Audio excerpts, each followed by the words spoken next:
ആഗ്രയിൽ ഷാജഹാൻ ചക്രവർത്തി താജ്മഹലിൻ്റെ നിർമ്മാണം ആരംഭിക്കുന്നതിന് വർഷങ്ങൾക്ക് മുമ്പ് ഇങ്ങ് ഡക്കാനിൽ തനിക്കേറെ പ്രിയപ്പെട്ട പത്നിക്ക് വേണ്ടി ഒരു രാജാവ് സ്നേഹത്തിൻ്റെ പ്രതീകമായി കറുത്ത താജ്മഹൽ എന്നറിയപ്പെട്ട ഈ സുന്ദരമായ മക്ബറ നിർമ്മിക്കുകയായിരുന്നു.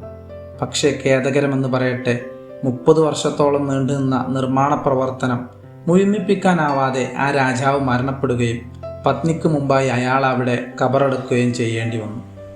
പറഞ്ഞു വരുന്നത് ബീജാപ്പൂരിൽ ഭരണം നടത്തിയിരുന്ന ആദിൽ ഷാഹി സുൽത്താനേറ്റിലെ ഏറ്റവും പ്രശസ്തനായ രാജാവായ ഇബ്രാഹിം ആദിൽ ഷാ രണ്ടാമനെ കുറിച്ചാണ്. സരസ്വതിയുടെ പുത്രൻ എന്ന സ്ഥാനപ്പേര് നേടിയ അദ്ദേഹം തൻ്റെ പ്രിയ ഭാര്യയായ താജ് സുൽത്താനയ്ക്ക് വേണ്ടിയാണ് ഇബ്രാഹിം റോസ എന്നറിയപ്പെട്ട ഈ മക്ബറ നിർമ്മിക്കാൻ തുടങ്ങിയത്. റോസ എന്നാൽ പൂന്തോട്ടം എന്നാണ് അർത്ഥം.